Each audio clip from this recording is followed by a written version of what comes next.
Welcome everyone. This is the 7th presentation in the spiritual series. In this presentation there are 3 parts. Part 1, why is enlightenment important? Is it a basic need? Part 2, levels of consciousness. Part 3, enlightenment, how to get there, and it'll be followed with question time. But just before we start the presentation, I want us to do a 1-minute centering exercise. Spine straight, head erect, eyes gently closed, and absolutely perfectly still. Take in a deep breath through the nose and sigh it out through the mouth.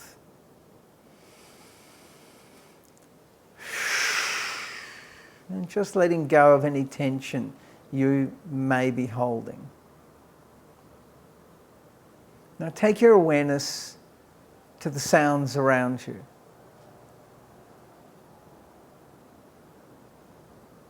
The sounds outside of the room,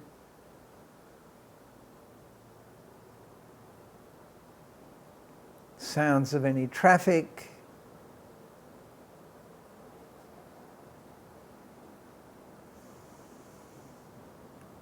other people,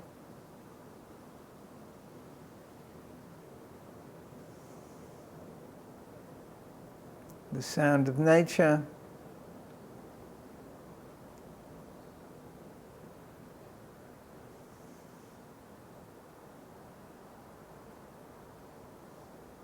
now take your awareness to the sounds in the room.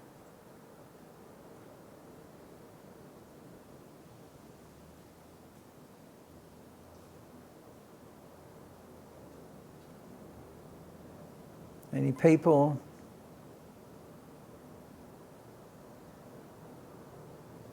any machines running,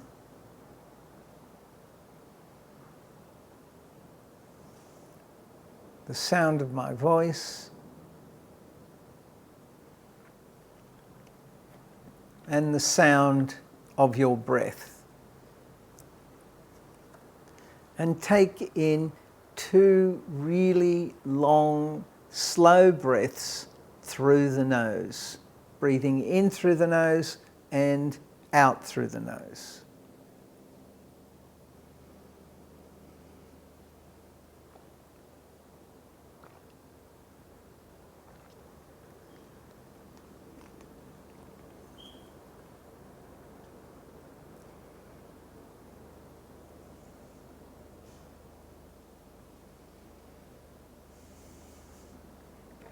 And return your awareness to the screen.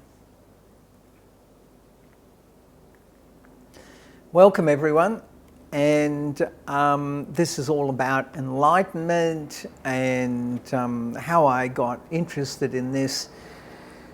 Probably it was about 40 odd years ago in February of 1978. I was travelling overseas with my wife, and I ended up in Morocco, and we drove down the west coast of Morocco to a place called Tagazout Beach.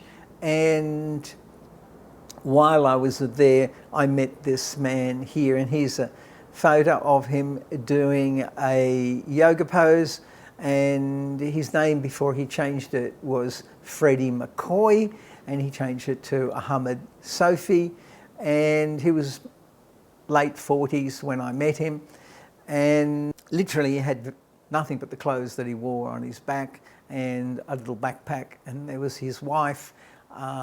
She'd changed her name to Zainab, I think it was Jenny or something beforehand, and they had a 4-year-old son who was born in Morocco, and his name was Boo. And they were literally just travelling the roads, and in this instance, they'd been picked up by some tourist in their big Mercedes van and had taken them, under their wing and were looking after them. And when I met them at the beginning of February 1978, they were camped on a beach, Tagazout Beach, about 1,000 kilometres down the Atlantic coast of Morocco, and they were about halfway down the middle of the beach. It was a very long beach, probably about 6 or 8 kilometres, and at the very northern end of the beach there was a big caravan park, and that's where I had parked with my wife at the time in our camper van, and through a whole lot of coincidences we met someone and was eventually introduced to Hamid. And when I first met him, you know, like, he's a nice guy, very pleasant, and I was very skeptical about this thing about, you know, gurus and all this sort of stuff. And initially when he was talking to me, it was like, yeah, okay, well, all right. And it was probably several days into meeting him, because my wife was very enamoured with him, and we would go almost every day to visit him and be with him, and there were about half a dozen other people that had gathered with him. And we would sit and meet most days for a couple of hours, and he'd be chatting to us.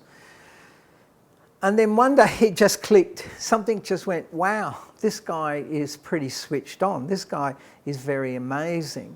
And all these kind of synchronistic, I can only say revelatory experiences took place around him. And things were easy, and it was all common sense.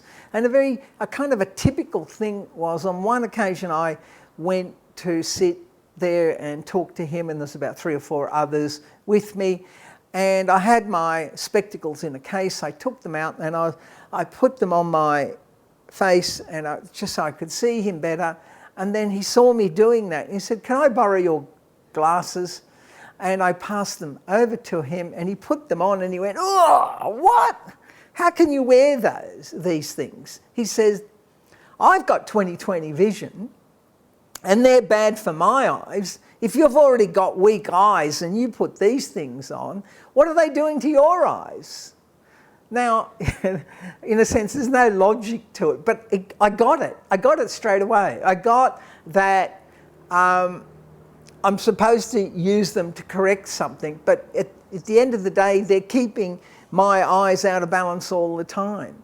And really, he's saying, without actually saying it, don't wear these glasses. And as I said, it was like it communicated on another level. And there were these things that were happening all the time. The end result of being with him for about 6 weeks was I changed from being someone who had been at university, very ambitious, wanting to go into business. Afterwards, I came back to Australia, and I thought, I just can't go back into my everyday life. It doesn't work for me. I can't relate to it anymore.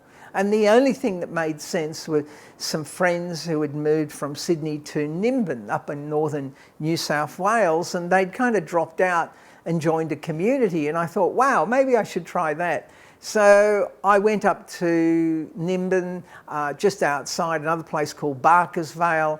I joined a commune there, thinking, oh, this is where I can find meaning to my life, and maybe I'll work things out. And after 6 months of being there, I realised, hang on a minute, this doesn't work. These people, at least the people I was involved with at the time, really aren't searching for something. They're really just trying to escape. And it really didn't work for me. And it took me another 6 months, and then I let it go and managed to sell my share and move on. And then I went looking for meaning and found these people who were involved with yoga, meditation, and they were monks. They were with an organisation called Satchinanda, and I got involved, joined up. And then after a while, I realised, look, that wasn't for me either. And I ended up moving on. And then the thing that most was significant for me was trying to make my life work, because there was just so much stress in the relationship, so much stress with work, and eventually I became a therapist, and here I am some 40 years later, working it out, trying to make it all work. But this experience with Hamid in Morocco was profound. I just got there's another side to who we are and where we're going. And so there was this deep yearning in me to find meaning in my life. And so I started this path of searching for enlightenment, whatever that means. And at the time I started many years ago, I really didn't know what it meant. It was a very glamorous sort of idea. Oh, enlightenment, oh, being a guru, oh, being whatever. It was very glamorous. And the reality of it is that there's a lot of work and there's a lot of releasing conditioning and patterns of belief. So the whole thing is, why is enlightenment such a big deal? Why is it important?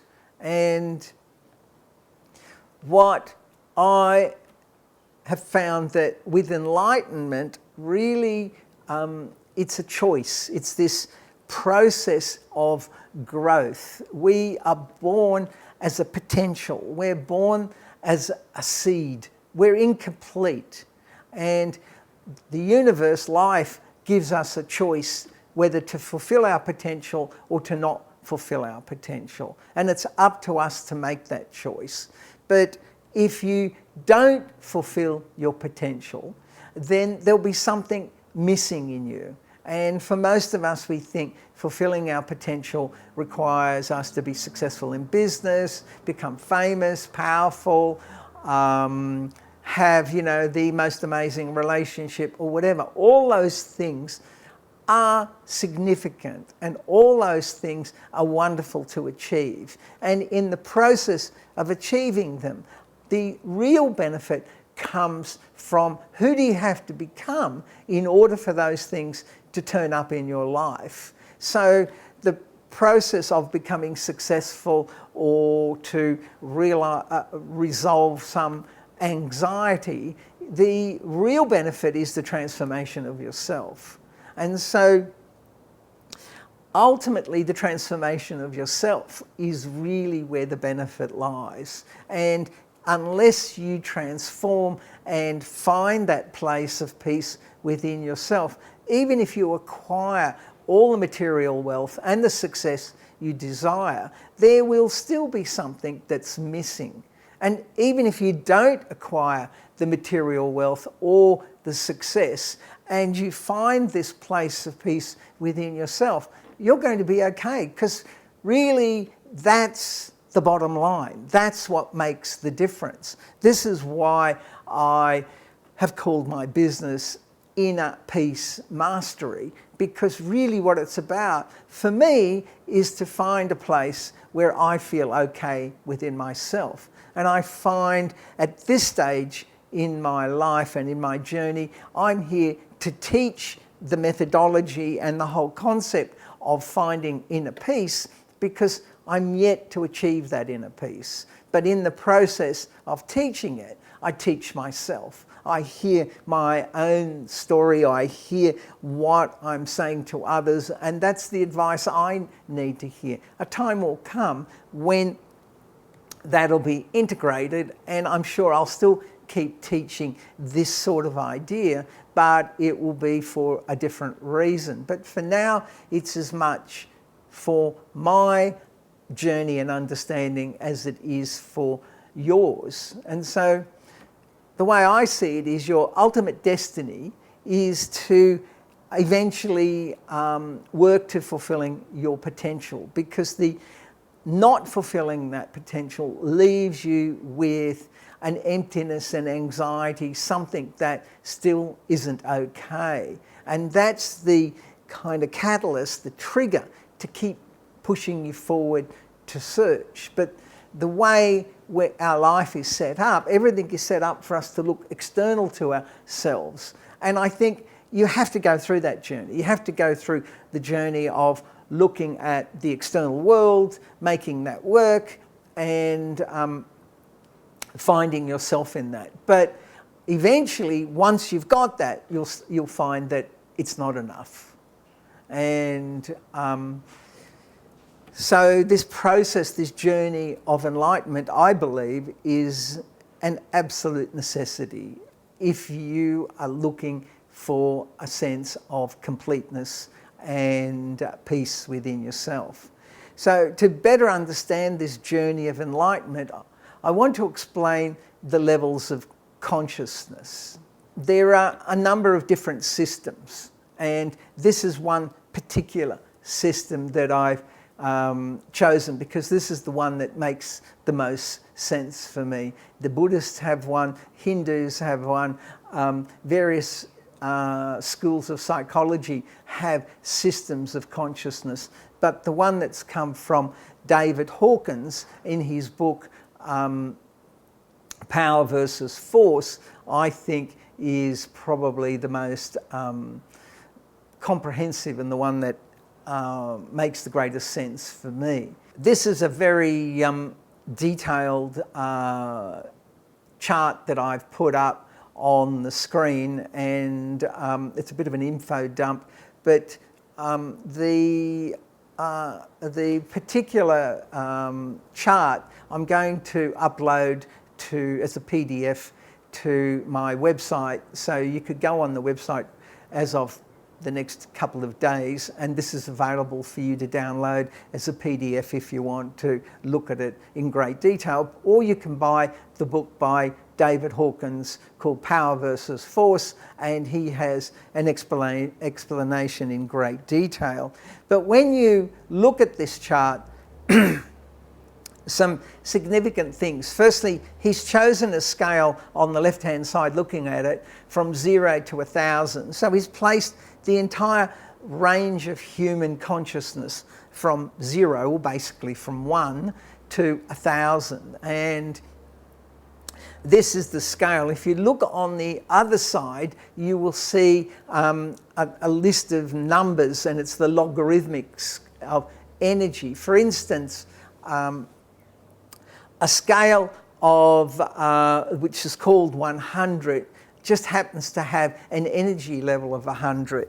But when you go to a scale of 200, every jump is multiplied by 10 times the energy, so it has an energetic value of 1,000. So what it's really saying is that the energy of a very highly conscious person is far greater than the energy of a low conscious person.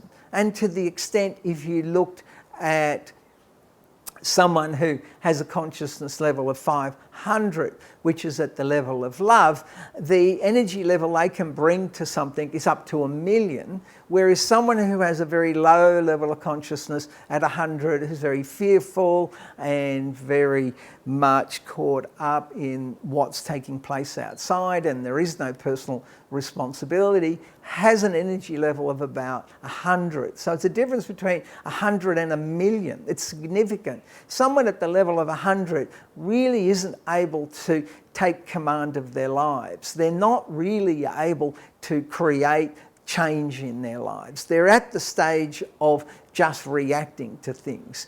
We can't really start to create change in our lives until we get to the scale of 200. And at 200, we're at a point where we're taking personal responsibility. And this personal responsibility is a key in the transformation. So theoretically, no one is stopped from going anywhere or doing anything or achieving anything. But in practice, for some people, the consciousness blocks, the energetic blocks, the degree of programming is significant, and it's highly unlikely in this lifetime they'll ever be able to overcome those. But once you get to 200, and I believe the majority of people who will be watching this presentation will be in the high 400s and well and truly into the 500s. Because if you're not at that sort of understanding, this thing that I'm presenting will just sound too fanciful. It will sound too out there and too much, space cadet or cosmic wombat, or call it what you want. You won't have a connection to it because it's too far away, removed from how you perceive the world around you. But at this particular level, absolutely, you can transform your life and you can change it and find that place of peace within yourself. So there are two significant levels. One at 200, where you begin to take responsibility, and you can become the creator. When you get to 600, it's the stage when peace starts to become a part of your life in a big way.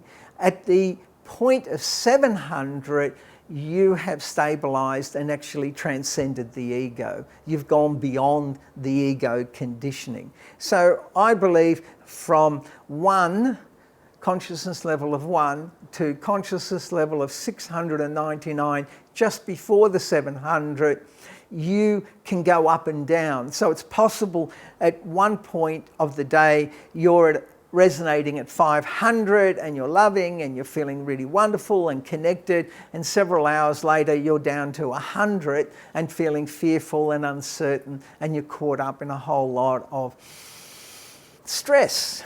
And that's a fluctuation that occurs. But your highest frequency, when you're no longer caught up in your patterns, sits at 500. But once you get to the magic number of 700, you stabilize it. You won't come out of that. You remain permanently in that place. And when you have these moments of connection, then that's when it starts at 600. You can have these things called samadhi experiences, and for a moment you've had this sense of being free of the ego and feeling connected, and then you drop out of it. It's almost like a radio transmitter for a moment, or a radio receiver for a moment. It's picking up the universal signal and it's got a clear message. And then a few minutes later, the aerial goes out of alignment and you've lost that message. And so this is your connecting and disconnecting. But gradually you'll start to move your way up the scale, and the issues of being afraid, rejected, angry, ashamed, whatever, start to disappear, and the sense of enthusiasm and feeling empowered and being rational and open-hearted increase. So this is a measure of consciousness. So enlightened people, by this measure, are all from 700 and higher. And then the highest level of enlightenment sits at 1,000. And so someone at 1,000 operates in a whole other different reality. We'd be looking at a Buddha or a Jesus or a Christ, and people like that, or people who have transcended being people and have become something universal. Those particular consciousnesses were 1,000. And after 1,000, you can't stay in a physical human body anymore. You become something else. And so this particular scale has been very enlightening. And the thing that Ahmed said to me back in Morocco many years ago, if we had 16,000 people or more at the level of 700 or higher, the whole consciousness of the planet would change almost immediately. And it would be like a critical mass would be reached, and we would be able to lift everyone out of a whole lot of fear. Through kinesiological testing at the moment, it's estimated that there's about 7,000 people on the planet at this time, with an idea of 16. But there would be some 200,000 or 300,000 people just below that level. So we don't need a lot of people to make the change. We just need the people who are ready and open to go for it, because the effect is magnified by millions of times. It was said at one point in our history that one person at 1,000 sitting here on planet Earth was able to neutralize all of humanity's negativity. And that particular individual transcended, and now it has been replaced by a group of very, very high individuals supporting us. But this is a transformational time for us all. And it doesn't work on the everyday understanding of, we need a huge percentage of people on the planet. We really only are talking about 16,000 or so people. On the next slide, I have this selection of enlightened people. And here we have 8 enlightened people, and all of them resonate above 700. They've stabilized their personality. And the only one who's not at 700 is Russell Brand in the very last one there on the bottom right-hand corner with Isara, and he's at 620, and that is still amazing, and he is remarkable. But working from the top row on the left-hand side, we have Buckminster Fuller. He was an architect and then became enlightened. Then we have Sri Okanath, a yogi, an Indian yogi who probably spent from his teenage years to whatever age he is there, became enlightened. Then in number 3 position in the middle, there is Osho, who used to be called Rajneesh, and he was a professor of philosophy at a university in India. And the thing with Osho, why I relate to him so well, is because it's how he explains it. He explains it from a professor, academic, rational explanation, and yet he's experiencing some of the highest levels. He would probably, of all those people on that illustration there, probably holds the highest level of consciousness. And so when Osho departed his body, through kinesiological testing, I believe he was resonating at an 840, which is extremely remarkable. And here is him being able from that place to be able to communicate so clearly. And then the very one on the top right-hand corner in number 4 position is Ahmed Sofi, who I met in Morocco, and he was a jazz musician. So here we have a jazz musician. Then if you look down on the bottom left-hand corner, there is Yogananda. He was a yogi and an author. He wrote several books. He was an educated man. And then the next one is Choa Kok Sui, and he's a Chinese Filipino and a chemical engineer. And he's the founder of a very powerful pranic healing modality, and met him on one occasion. Very, very remarkable man. And then the next one is David Hawkins. And David Hawkins was a psychiatrist. And so you could either say, here's a psychiatrist who became enlightened, or here is an enlightened person, because I think he already was close to being enlightened before he even became a psychiatrist, and then chose to become a psychiatrist. And the last person there is Isara, and she lived on the northern beaches of Sydney and was a surfy chick. And she's with Russell Brand. And Isara is an amazing, remarkable, very, very special woman. And she and Russell met, and prior to that, Isara had been very much drug addicted in her 20s. And she, through the force of her will and the strength of her spirit, overcome that. And that very addiction was the mechanism to accelerate her transformation. So your greatest wounding can be your greatest curse, but if you embrace it and learn from it, it becomes your greatest gift. And so, and I can see why Isara and Russell would be, connecting and hitting it off, because both of them at one point in their lives had some sort of drug addiction, and both had transcended it. And Russell is this amazing person who is teaching and supporting others. But one of the things about enlightened people is a lot of people have misconceptions.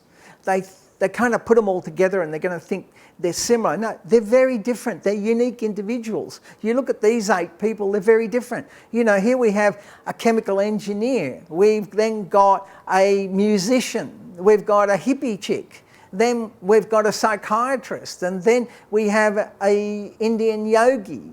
It's like everyone's different. Their different backgrounds present them differently. They can be enlightened and have given up all the material possessions, like Okanath, the second one, Sri Okanath, and he was an Indian yogi and followed the traditional Indian yogi path. Or you can look at number 6, Kok Sui, the chemical engineer, and he was a gentleman. He came from a very wealthy family to begin with.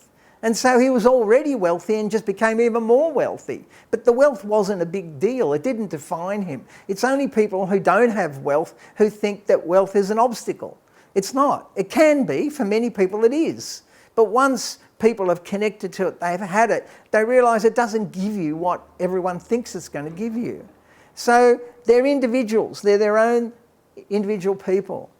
And also people think they're competent and they know everything. They don't. They know their own stuff. You know, Osho is great when it came to the philosophy, the understanding, the explanation. You know, Ahmed Sufi, the jazz musician, really just knew how to breathe, be in present state and be in present time. But when it came to explaining it, he really didn't have the degree of sophistication that Osho had because he wasn't trained in that way. He didn't have that sort of mind. They're very different. But the thing is, you looked at Osho, he wouldn't have had the business acumen that Kok Sui, the chemical engineer who was born into a Chinese family in the Philippines, they were very business orientated people. They understood it. He could make it work business wise. Here is Osho, an academic who became enlightened, passes over the whole organisation hundreds of millions of dollars a year, thousands and thousands of devotees, and then has his manager blow up around it because she just couldn't handle this whole transformation that was needing to take place. But he can be, on some level, quite naive around the organisation. But that doesn't take away from the fact that he is the man he says he is, in that he holds the state. So they may lack competence outside their fields, but it doesn't mean they can't hold present time awareness. And if you're in their presence, it is a blessing and a joy. But one thing that does define them, they are working actively towards the higher good. There is a genuine sense of purpose and tremendous love to support those around them. And another thing that defines this group of people is they're all inclusive because they can see the spirit in everyone, because they themselves are in their own spirit, and you will see what you project out. They're in their own spirit, they immediately see the spirit in everyone. Yes, someone plays out their ego, but they don't identify that person as their ego. They identify that person as their spirit. It's only we who are lost in our own ego are caught in the ego of the other person. So these people are a massive lesson, support, role model for us all. And so how to get there, how to get to this place of enlightenment. And there are as many ways of getting there as there are people. The last enlightened person I met was about 5 or 6 years ago, and his name was Michael. And Susie and I were living on a yoga retreat on the central coast of New South Wales called the Waba Retreat, and we'd moved from the main house down to the stables, and we decorated the stables, turned that into our home, and we wanted to install a TV aerial. So I looked up the local paper, I found a TV aerial installer, and I rang him up, and this guy turns up. And when I first saw him, he looked like a bikie to me. I found out later he was 58 years of age. He was all muscular, tattooed. He looked, very much what I would imagine a biker to look like. And, he's only here to put the aerial on. He's not there for anything else. And then I started talking to him, and he was the sweetest, most gentle person. And then he started talking to me about what do. I talked about meditation. My wife's doing yoga. I work in personal development. And he then related an experience he had recently had. About 6 months earlier, he was returning from visiting his sister several hundred kilometres up the coast. And while he was driving home, he suddenly had this almost like convulsion that overtook him, and he needed to park his car because he couldn't drive. And this thing lasted for some period of time. But after it passed, he said, I was different. I said, it's like all my anxiety that I had experienced right up until that time had gone. He said, I was an alcoholic. I had been married 2 or 3 times before. He had 6 children from his combined marriages. He had broken, I don't know, a dozen different bones in his body. He had a really hard time. And he said, the only thing that ever gave me peace was riding my push bike. So at the age of 16, he became a competitive push bike rider. And he would ride the bike to the point of exhaustion. And in doing that, it would just blow the stress off. And for a period of time, he would feel great. And gradually it would come back. But after this experience, some 6 months ago, it's gone forever, he said. It's gone. I don't have it anymore. And he says, do you know what? The one thing I find is I have so much time now. And he says, I don't worry about anything. I don't think about anything. I put my little ad in the paper. People ring me up. I always have enough business. I go and do the job. I come back. It's really easy. I said, I don't have to think about anything. And for the first time, I feel fantastic. He had reached the point of enlightenment. When I did a kinesiological testing, he was a 700. He was someone who had let go of his ego. It took him 42 years of riding his bike competitively to burn up his psychological, emotional conditioning, pain, call it what you want. And he'd reached a point where spontaneously, without knowing anything about anything, he was free.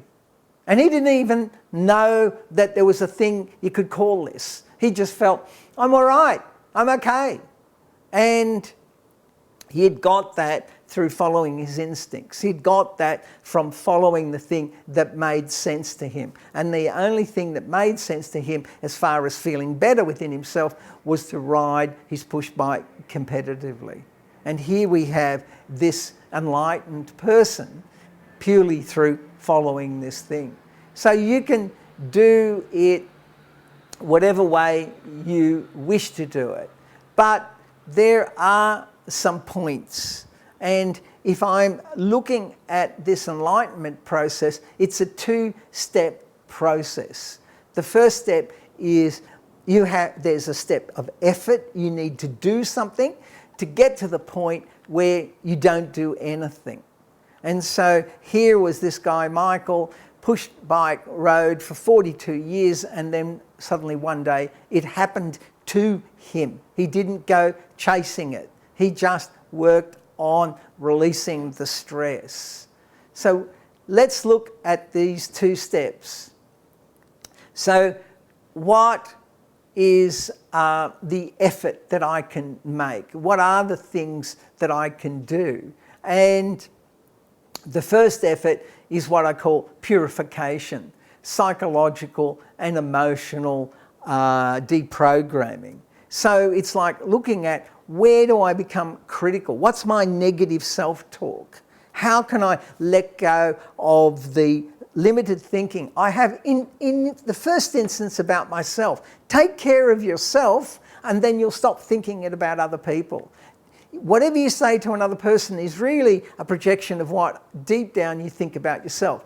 They're not competent. It's because you're afraid of not being competent. I'm afraid it won't work. It's because you're afraid it won't work. You see their need for approval, and that's an issue for you. And that's because there's a need for approval in you.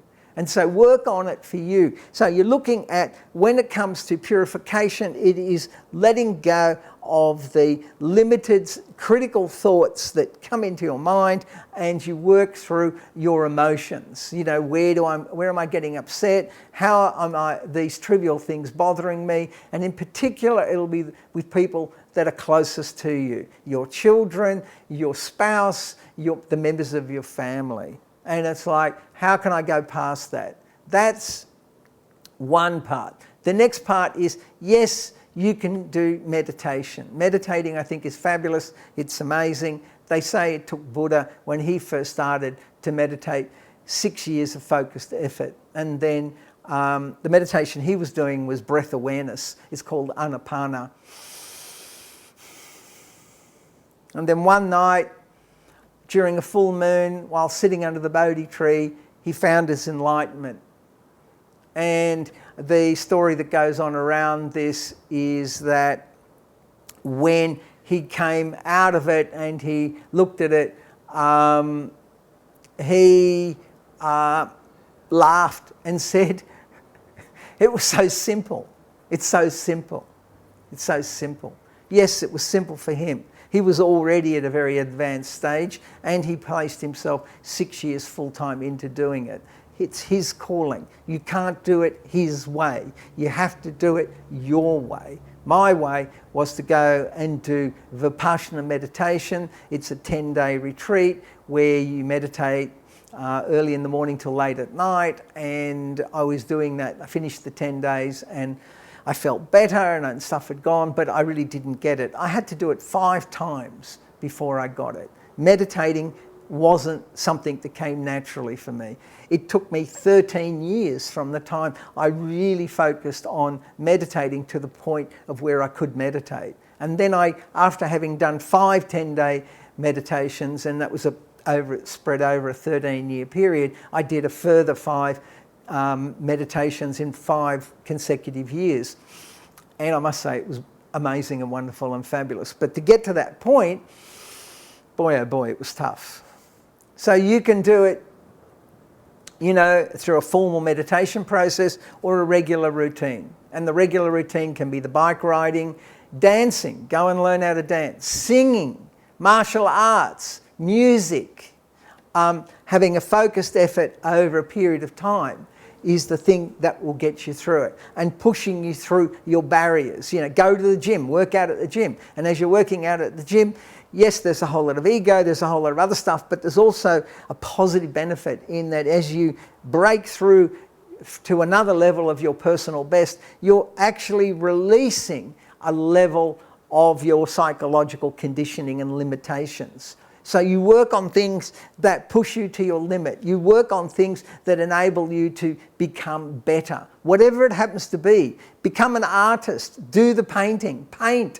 And when you start to paint, you go through all this anxiety, they won't love it, they think, yeah. So what? Work through it. Here I am presenting. You know, I can have a whole lot of story in my head about it could have been better, I could have done this, I could have done that, but that blows me up. No, here I am, I'm doing the best I know how, and as I do that, I get better, and I progress. And this is the same with everything else you do.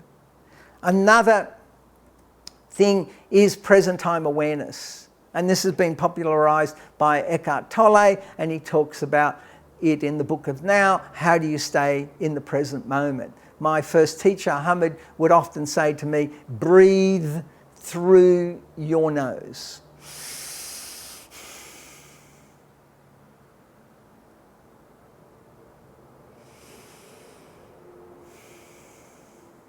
It was to put me into present time awareness, to bring me here in this moment. Simplest thing you can do. Breathe through your nose. The next one is letting go of desire. I've discussed that in a previous presentation, but just very quickly in this one, the idea of desire is placing your fulfillment somewhere into the future. So you're saying, right now isn't okay, something in the future is going to be okay. So the problem with desire is the fact that you're not living in the present. That's the problem of desire. Yes, you can want something, you can have a car or a new job or a new situation, but what you have to be doing, it's okay to have something else, and it's okay to have better things and more things, but what's not okay is to not be in present time. I'm okay with where I am. I'm okay. I'm very happy with what I've got. I love what I've got. And then if I get this other thing, well and good, fabulous. But the fact that I'm waiting for that other thing before I'm happy now, that's desire. That's when you've lost it. And so it's not the thing itself, it's the fact that you're not here in the present moment, living, being okay. What I want to do is read this quote by Osho. And with Osho, it's like, how do you get to let go of desire? How do you let go of wanting things? Well, in the first instance, your wanting things is a desire, and you thinking that I want it and not okay with where I'm at is the issue.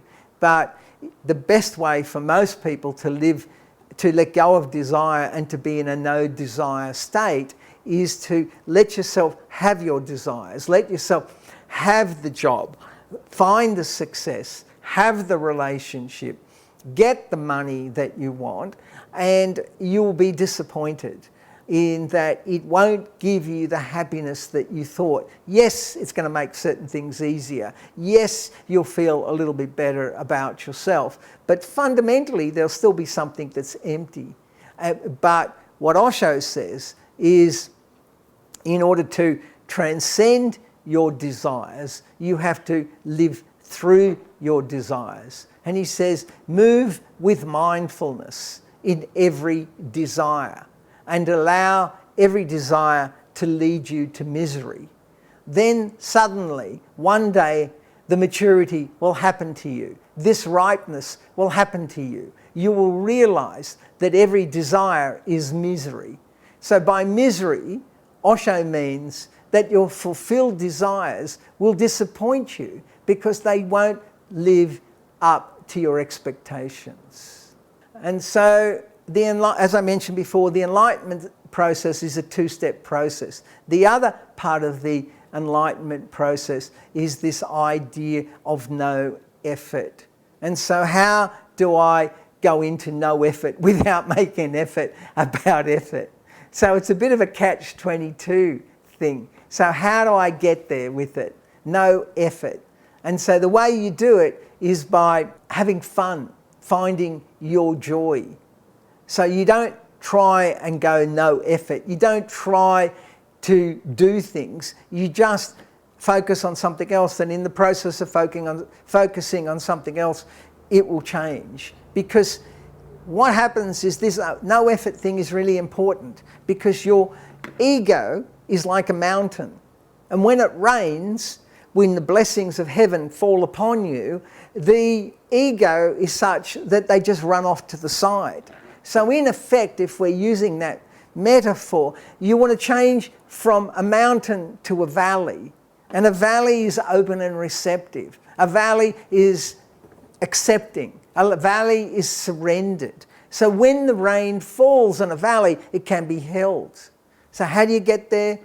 First thing is there's no effort. And the first trick in no effort is, as I said a second ago, have fun. Find your joy. The next one is acceptance. And so acceptance is everything's going to be all right. Just let it be the way it is. Eventually, it will all turn out okay. Yes, we're under a lot of pressure and there's a massive paranoia going on out there, and many things in society are under stress and society's at a critical point, but that's not where it's at. What is important here is you maintain your presence. You maintain your sense of okayness. So if the worst case scenario happened, which I don't imagine it will, and you're going to die or something, your transcendence is what's really important. You yourself are going to be okay. But it won't happen like that. It doesn't go like that.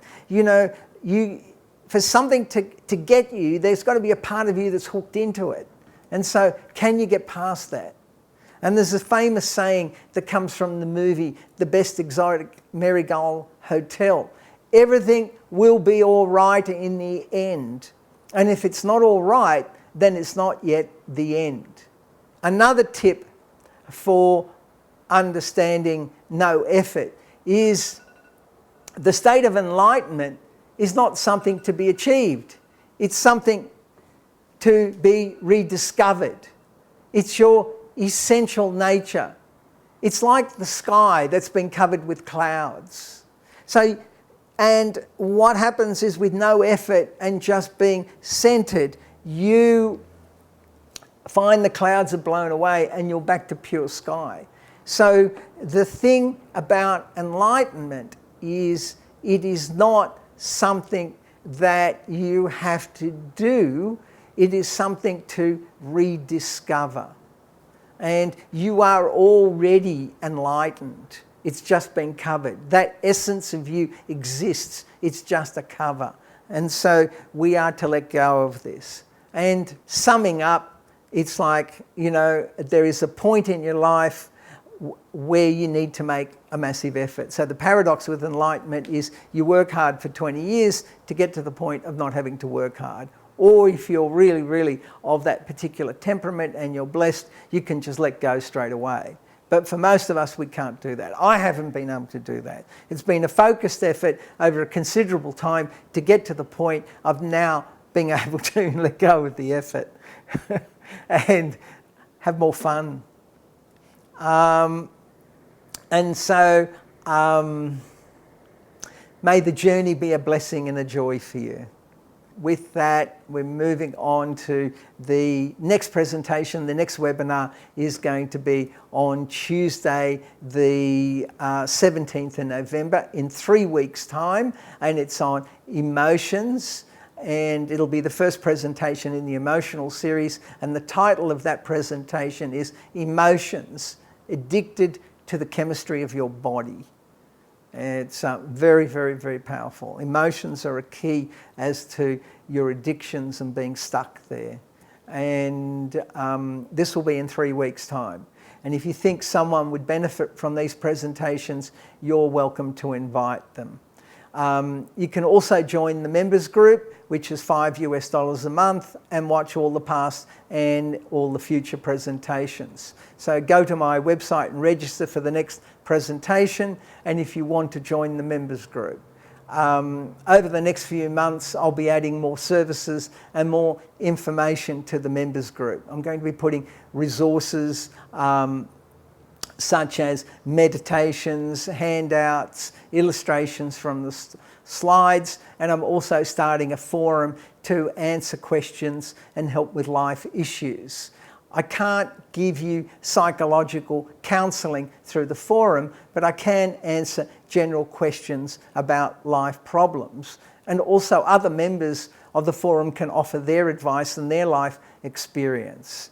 With tonight's presentation, I would like to thank Radion Sokolov for marketing, production and web design, and Erin McFarlane for camera, lights and post-production.